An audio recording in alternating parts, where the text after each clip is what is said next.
This is a first edition of The Wonderful Wizard of Oz by Frank Baum. I'm Pom Harrington and I'm the owner of Peter Harrington. So what have we got here and why is this special?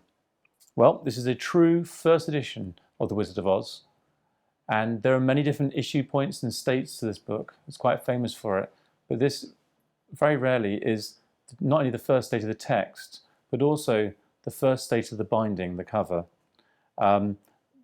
It's known as the A binding, and there weren't that many copies done, and they're generally considered to be reserved for the author himself. He gave them away.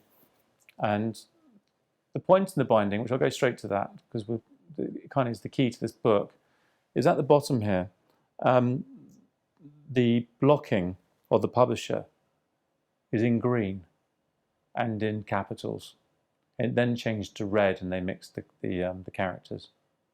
So to be the true first date binding, you need to be green and the capitals, and we have that here. The binding is in the original cloth and is in actually very good condition. If I open the book up, we'll have a look inside, and we can have a look at some of the points that make up the first issue of the text. The first and easy point is actually after the rather striking title page, is on the back here. There's no copyright notice, they forgot. So on the later issues they put the copyright notice on. So that makes the first state. There's also a rather nice point, and these often get mixed up. Sometimes you get some of these points and they're the earlier state and they're mixed. It was kind of random how some of these things are put together. But importantly, this copy has all the points in first state. And this is one of the more famous ones, the moon in the sky there.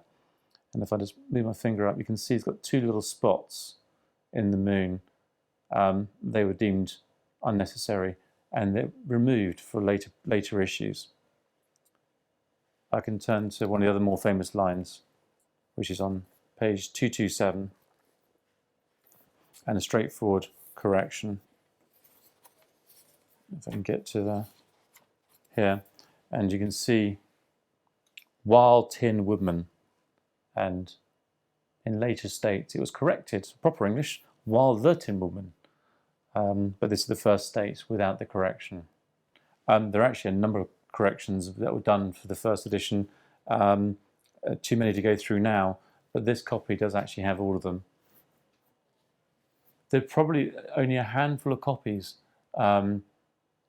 in private hands of the first edition of the first date binding in the original cloth. This is one of them, and it's a very desirable copy.